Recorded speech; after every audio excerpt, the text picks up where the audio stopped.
Bueno, buenas tardes, ¿qué tal? Por Precisión Popular voy a hacer un pequeño zoom que nos va a servir mucho para el futuro, sobre todo para la gente nueva, ¿vale? Aunque ya la mayoría de vosotros sabéis cómo hacer la lista de la compra para vuestro reto estoico, os voy a hacer una pequeña presentación para que si os has olvidado algo o si queréis volver a hacer la compra sea de manera sencilla y sobre todo para la gente nueva.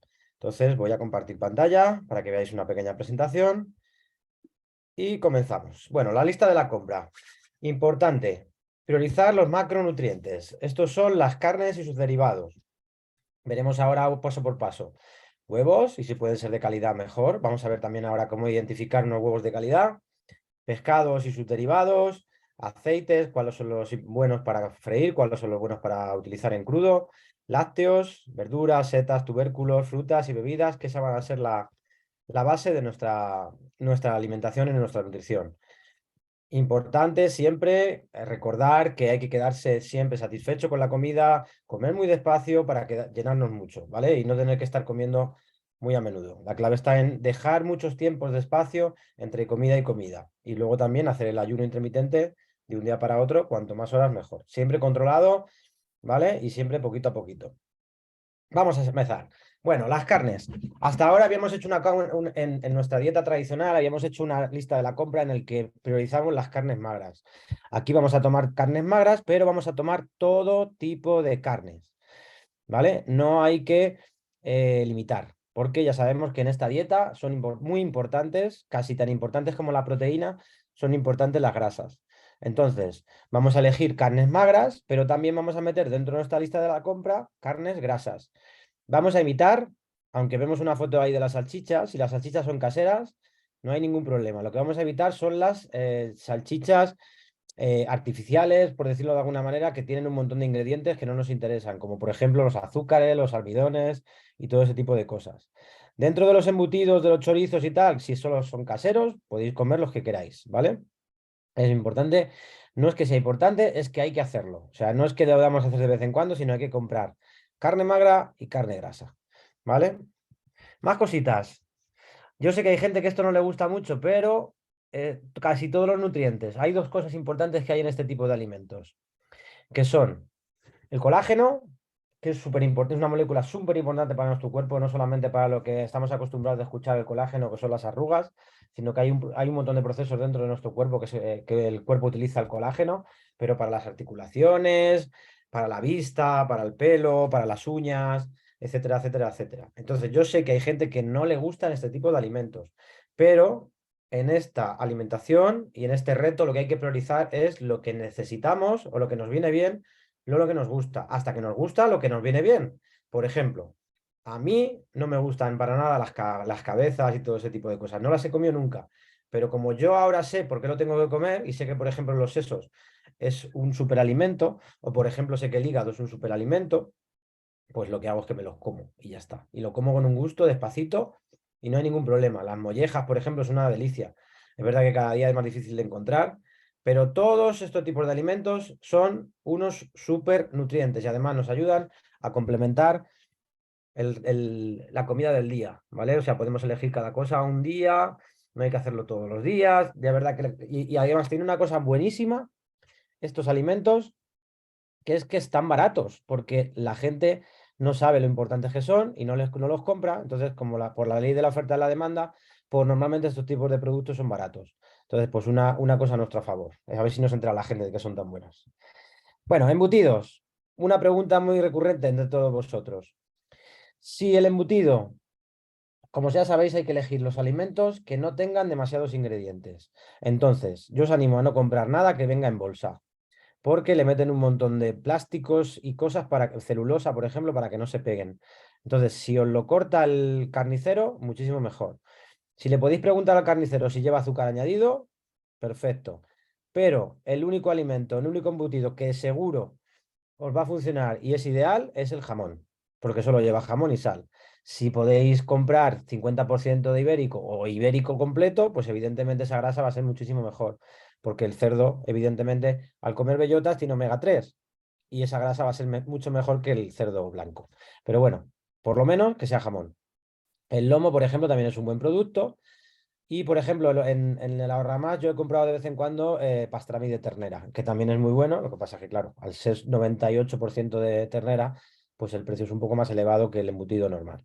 Pero evitar todos los embutidos que tengan azúcar. Por ejemplo, evitar el pavo, porque eso es con un 40% de carne. El resto es almidón, fécula de patata y azúcar, o sea, los tres carbohidratos. Y agua, o sea, nos están engañando con el pavo, así que evitar el pavo como tenéis que evitar, por ejemplo, el azúcar. Bueno, vamos a hablar de los huevos. Muy importante. ¿Cuántos huevos puedo comer al día? Bueno, como veis ahí está la calificación de los huevos, depende de cómo se hayan criado esos huevos. Para identificar dentro del huevo de qué calidad son, pues tenéis un numerito en el huevo, ¿vale? Entre los que compráis en tienda, ¿eh? Porque, por ejemplo, si se lo compráis a algún amigo de corral, no se va a poner el nombre, pero bueno, esos huevos de corral serían huevos de gallina campera. Los de la clasificación cero son los de más calidad, porque además de ser camperos, o sea, están en las gallinas en el campo, las gallinas tienen su comida ecológica. Vuestro amigo, por ejemplo, mi amigo que tiene las gallinas de producción ecológica, pues no me lo puedo asegurar, entonces no sé si son ecológicas. Es verdad que lo que no va a hacer mi amigo es echarle transgénicos a las gallinas, eso está claro. Pero evidentemente, si podéis comprar o consumir huevos ecológicos, pues mucho mejor. Evitar los del número 2 y los del número 3. Y luego abajo tenéis los tamaños del huevo, que eso ya tiene un poquito menos de importancia. ¿Cuántos huevos puedo comer? Pues si son de calidad, podéis comer los que os apetezcan. 4, 5, 6, 7, no todos los días vais a comer 7 huevos, pero si un día tenéis que comer una tortilla por la mañana y un revuelto por la noche, si los huevos son de calidad, no hay ningún problema. Y olvidaros de que los huevos dan colesterol. Los huevos son un superalimento. Son el alimento más parecido a la leche materna y de mayor biodisponibilidad. O sea, nuestro cuerpo va a asimilar todos los nutrientes que tiene ese huevo, toda la proteína, mejor dicho. Es la proteína más biodisponible que existe. Entonces, los huevos tienen que ser una parte súper importante de nuestra dieta. Bueno, vamos a hablar de los pescados. ¿Qué pescados compro? Los que os dé la gana, la verdad.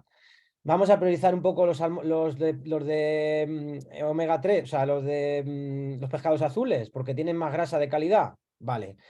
¿Cuál es el truco? Por ejemplo, yo siempre, luego tenemos el comodín de la suplementación, que nosotros sabéis que tenemos omega 3 y de muy buena calidad, pero hay que intentar todos los días, o casi todos los días, tomar pescado. Ahora os digo un truquito que tengo yo para que casi todos los días tomarlo. Pero los pescados azules tienen omega 3. Los pescados blancos tienen omega 6, pero muy poquita cantidad. Entonces, el truco que tengo yo es, si un día cocináis pescados azules, no hace falta que lo acompañéis con grasa. Pero si cocináis pescado azul, lo acompañáis con grasa. ¿Con qué grasa lo vais a acompañar? Pues, por ejemplo, con mantequilla. Porque no por ejemplo, llevan como casi entre un 2 y un 5% de grasa. Sin embargo, los pescados azules llevan entre un 10 y un 12% de grasa. Entonces, el truco es acompañar el pescado blanco, que también está muy rico y que tiene la proteína muy magra, pero lo podéis acompañar de grasa, por ejemplo, con aguacate o con mantequilla, como os he dicho antes. Y luego siempre está el truco de las conservas. Vale, las conservas. Normalmente son un procesado de muy buena calidad. De hecho, puede ser uno de los pocos procesados que podemos tomar aparte de la suplementación, porque esos procesados normalmente no llevan ningún ingrediente, solo llevan, como van en lata, solo llevan el pescado y normalmente llevan un líquido, que suele ser o aceite o en su jugo y el tipo de aceite. Vale, aquí es lo importante. El tipo de aceite. Hay que evitar los aceites vegetales, ¿vale? Como el de girasol, como el de palma, lo hablaremos luego, y como el de colza. Como el aceite de girasol en este tipo de productos viene en crudo, tampoco es tan importante evitarlo, pero si podéis elegir aceite de oliva, pues muchísimo mejor, porque lo vais a comer en crudo. Y recordar que el aceite de oliva en crudo es como mejor estado está. Y bueno, por supuesto, los mariscos. Todo tipo de mariscos son superalimentos también. Tienen un montón de magnesio, de zinc, de potasio, un montón de minerales, ya que vienen del mar, absorben el agua del mar, que luego hablaremos de la bebida, pero también tienen un montón de vitaminas y proteínas de muy alta calidad. Entonces, el marisco también es un producto que podéis y que debéis introducir en la dieta. También depende del bolsillo. Y luego también los moluscos, también, que es otro alimento parecido al pescado, parecido a los mariscos, pero que también nos proporcionan proteína de muy alta calidad, prácticamente sin ningún, mm, sin ningún tóxico, es que no me sabía la palabra, pero al ser animales muy pequeños, no, por ejemplo, no van a comer mucho mercurio, que es lo contrario que pasa, por ejemplo, como el atún, que es el único que a lo mejor deberíamos evitar un poco de los pescados. Pero de estos podéis comer lo que queráis, ¿vale? Además son bajos en grasa, que tampoco nos interesa que sean bajos en grasa, pero por lo menos para que lo sepáis. Bueno, vamos a hablar de otra parte muy interesante, que son los aceites. Muchos me preguntáis sobre esto. ¿Cuál es el aceite mejor para este tipo de dieta? Bueno, para este tipo de dieta no, para todas, para la salud. A ver, apuntar ahí. Si el aceite lo vais a utilizar en crudo, por supuesto que el mejor aceite del mundo es el aceite virgen extra, el aceite de oliva virgen extra. Ese es el mejor aceite que podemos utilizar para ensaladas, para cocciones muy lentas o para cocciones muy de baja temperatura, ¿vale? Una vez que elevamos la temperatura del alimento, el aceite se oxida, ¿vale? Y entonces los aceites vegetales no son ninguno bueno para eso, ¿vale? El mejor aceite para cocinar es la mantequilla. Si la mantequilla, como veis aquí, que pone ghee, eso es mantequilla clarificada, eso es que le han quitado la proteína y entonces a la hora de cocinar no se quema la proteína de la mantequilla y no cambia el sabor al alimento. Entonces, si no queréis que cambie el sabor, tenéis que clarificar la mantequilla o directamente comprar la clarificada que se llama ghee. Eso es muy conocido, por ejemplo, en Irlanda o en Inglaterra. ¿Vale? Otro aceite que también va muy bien para cocinar, para temperaturas altas es el aceite de coco. El aceite de coco y el aceite de aguacate, los dos. La diferencia es que el aceite de coco es un poco más barato que el aceite de aguacate, que la verdad es que como el aguacate en fruta, pues imaginar cómo está el aceite de aguacate, pero es como 10 veces más caro que el aceite de oliva, por ejemplo, para que lo veáis. Luego también se puede cocinar también a temperaturas altas con grasa de cerdo, con manteca de toda la vida. Fijaros que nos han dicho que la manteca, yo trabajé en una fábrica de manteca y siempre la repudiaba porque creía que engordaba y resulta que ahora para cocinar, por ejemplo, es mucho mejor que los aceites vegetales. ¿Qué aceites hay que evitar? Siempre, ya lo sabíais. El aceite saturado de aceite de palma, aceite de colza. Hay que intentar evitar el aceite de girasol, pero si no podéis evitarlo, lo que tenéis que evitar es cocinar con él, ¿vale? Esa es mi recomendación por todos los estudios y todo lo que he visto en los últimos tiempos. Y sigo viendo, además, que estudiando mucho sobre el tema del aceite. Vale, vamos a hablar de los lácteos. Una cosa súper interesante, porque esto sobre todo hay que escuchar a vuestro cuerpo. Si vosotros, posiblemente cuando hagáis una dieta de este tipo, que es muy antiinflamatoria, como me ha pasado a mí, volveréis a probar la leche y podréis tolerarla, como me pasa a mí. Creía que era intolerante a la lactosa y el problema es que tenía muchísimas inflamaciones que no me dejaban tomar leche y ahora estoy tomando leche fresca, estoy tomando leche entera de Celta y la verdad es que me sienta genial. Entonces, escuchar a vuestro cuerpo, leche sí o leche no. Si tomáis la leche y os sienta bien, podéis tomarla. ¿Cuál os recomiendo? Entera. Si puede ser entera fresca, perfecto. Si puede ser leche fresca de vacas de pasto, muchísimo mejor. Si puede ser leche cruda, que ya prácticamente no se encuentra, muchísimo mejor. ¿Cuál es la mejor leche? Por el tema digestivo, la leche de cabra, pero muy difícil de encontrar, la verdad. Entonces, si podéis conseguirla, pues es una delicia. Es un otro superalimento. Vale, dentro de los quesos, pues hay que priorizar los quesos de oveja y de cabra, por la simple razón de que llevan caseína del tipo 2. La caseína del tipo 2 es mucho más digestiva que la caseína del tipo 1 que lleva la vaca, ¿vale? Y al curarlo, pues prácticamente no lleva ningún ingrediente, y esa es la clave de esto. Casi todos los quesos tenéis que comprobar en la etiqueta de que no solamente lleven fermentos lácteos, sal y leche, o nata, o mantequilla, por ejemplo, pero que no lleven ningún otro tipo de ingredientes como conservantes y todas esas cosas, porque no necesitan echar conservantes al queso. Con la propia curación del queso ya puede durar años. Más cositas. Lo hemos hablado en el tema de los aceites, pero la mantequilla es ideal, no solamente para cocinar, sino para utilizar en platos, para utilizar en cremas, incluso para tomarla en desayunos o acompañarla de aguacate, por ejemplo. El tema de los yogures, ya sabéis mi opinión sobre los yogures. Lo ideal es que no tengan prácticamente ningún ingrediente, como por ejemplo pasa con el yogur griego. Olvidaos de los yogures light, de los yogures 0%, no tiene ningún sentido en esta dieta ni en ninguna. Eso es un engaño de marketing. Y además está súper rico. Cuando te acostumbras al sabor, ya no quieres otra cosa. Cuando te acostumbras al sabor del yogur griego, que además está muy denso, que llena un montón y además tiene bastante grasa para que te llene, perfecto. Otro tipo de lácteos que son buenos también en este tipo de dieta, por ejemplo, las cuajadas, que no llevan nada más que cuajada, sin azúcares añadidos, por supuesto. Entonces, eso es lo que yo, de esta parte es lo que yo os quería decir. No sé si se me olvida algo, pero casi todos los quesos, la verdad, es que nos van a venir muy bien para la dieta. Sí, los toleráis bien. Esto es importante, ¿eh? Ah, bueno, se me olvidaba.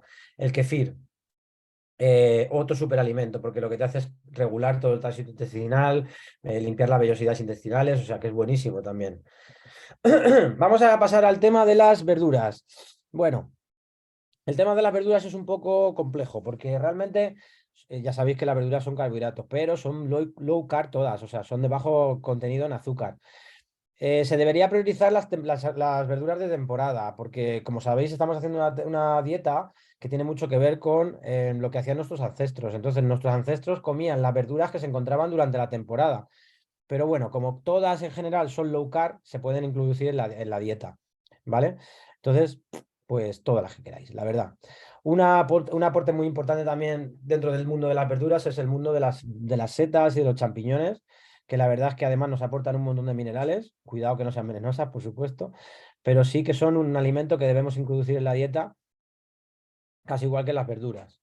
Y por supuesto los tubérculos, ¿vale? Que yo cuando he visto la cantidad de tubérculos que hay, son infinitos, ¿vale? Pero por ejemplo el boniato tiene muchos minerales, la cebolla, bueno, ya la conocéis, el ajo, el jengibre, la cúrcuma, la zanahoria, los rábanos, bueno, pues hay un montón, ¿vale? Y por supuesto los frutos secos, ¿vale? Los frutos secos, recordar que son importantes que estén cocinados, ¿vale? Y estos son por las famosas pectinas, que también tienen que ver con por lo que no podemos comer, por ejemplo, avena, o no se debería comer avena. Son esos antinutrientes que tienen algunos alimentos que hacen que se puedan proteger contra los animales, justamente contra nosotros. Entonces, si tú cocinas esos frutos secos, como cocinas la verdura, por ejemplo, que también lo lleva, pero al cocinarla retira o matas muchos de esos antinutrientes, pues al cocinar los frutos secos, o al tostarlos, o al freírlos directamente, pues lo que vas a hacer es matar prácticamente todos esos antinutrientes y te los puedes comer, los puedes añadir a los yogures, los puedes añadir a las sopas, los puedes añadir a los cocinados, sin ningún tipo de problema, porque le vamos a añadir calorías de calidad y grasas buenas, ¿vale? O sea que es importante los frutos secos. Bueno, vamos a hablar de las frutas. Bueno, pues igual lo que hemos hablado antes, hay que priorizar las frutas de temporada, porque además en invierno las frutas que podían comer nuestros antepasados eran frutas con muy bajos carbohidratos. Todo lo que comían, porque además todo lo que comían en invierno lo convertían en grasa. Por eso hay que intentar priorizar frutas que tengan muy bajo contenido en azúcar. Ya veis, hay algunas, ya sabéis que el aguacate prácticamente es como el buque insignia de este tipo de dietas, porque nos aporta un montón de grasas saludables y grasas directamente, porque saludables ya sabéis que las únicas que hay que evitar son las grasas transgénicas y los aceites vegetales, por cierto. Em, pero el aguacate prácticamente no nos aporta nada de azúcar, ¿vale? Veis ahí frutos rojos, frutos del bosque, limón, o sea, lima. Esto es, ahí se me ha olvidado cómo se llama la fruta esta, la naranja. Ay, bueno, no me acuerdo. Y bueno, por el melón, cuidado, cuidado. Estamos hablando del melón este americano amarillo, que es el que tiene bajo en azúcares, porque el melón que conocemos aquí, el melón sapo, tiene como el 3 veces más de azúcar. Ojo, cuidado con esto. El coco, por supuesto, porque no solamente es bajo en azúcar, sino que también es alto en grasas saludables. Y también las aceitunas, que no están puestas aquí, pero aparte de introducir en la dieta más omega 3, prácticamente no nos aportan carbohidratos, nos aporta grasa solo. Bueno, vamos a hablar de las bebidas. Importante, que me estáis preguntando mucho por eso, ¿vale?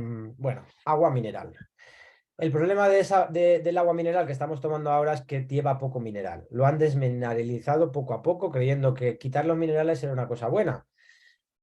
Bajo en sodio, bajo en tal, bajo en cual. Entonces, ¿qué pasa? Que con el agua mineral hoy en día no nos mineralizamos completamente. Es verdad que si estás comiendo verduras, estás comiendo frutas, normalmente estás tomando ya minerales. Pero aquí, sobre todo, vamos a hablar de lo que es la dieta, como también estamos haciendo ayuno. Del momento del ayuno, esa sensación que tenemos de vacío solamente es por la falta de minerales. Entonces, solo con el agua natural no puedes recuperar esos minerales que has perdido. Entonces, el agua de mar es una buena introducción de esos minerales a través del agua.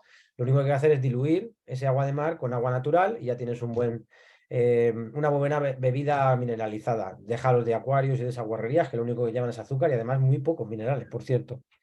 Bueno, otra cosa muy interesante para el tema de la bebida es el agua con gas. El agua con gas, al llevar carbonos, lo que hace es que nos hace hacer la digestión muchísimo mejor. Es una buena alternativa. Yo, por ejemplo, cuando salgo a los bares, yo es lo único que bebo, una rodajita de limón con un poquito con agua con gas. Y entonces, y luego, pues por supuesto, todo tipo de infusiones. Si estáis acostumbrados a tomar café, café, por supuesto, sin azúcar, aunque ahora hablaremos un poco del tema de los edulcorantes. Y esto es lo que deberíamos de beber al día. O sea, agua, infusiones, café, agua de mar. Yo creo que es suficiente. Por supuesto, no hace falta recordar, o sí, lo vamos a recordar, de que no hay que beber refresco, ni hay que beber zumos, da igual si son naturales o sin naturalizar. Y por supuesto, el tema del alcohol, que hablaremos ahora. Entonces, ¿qué tenemos que evitar?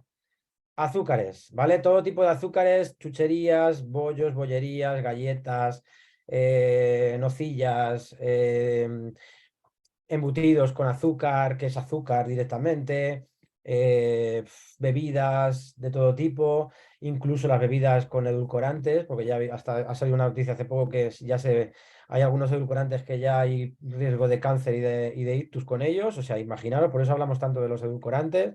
Si tenéis que utilizar edulcorantes porque tenéis que edulcorar de una manera, porque no podéis tomaros el té o porque no podéis tomaros el postre sin edulcorar, elegid edulcorantes naturales. Hay incluso mejores que stevia.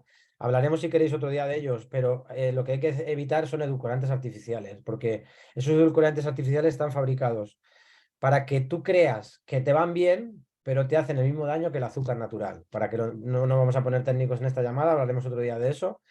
Hay que evitar las harinas, hay que evitar los cereales, las harinas procesadas, por ejemplo, los panes, hay que evitarlos. Si un día tienes que comer un pan, por favor, que sea de buena calidad, que sea del panadero, evitar los panes de los chinos, con todo el respeto. Hay que evitar los cereales y sobre todo poniendo gran atención al gluten. Todos los procesados como pastas, hay que evitarlos, ¿vale? Lo único que hace eso es convertir todo ese alimento en azúcar directamente.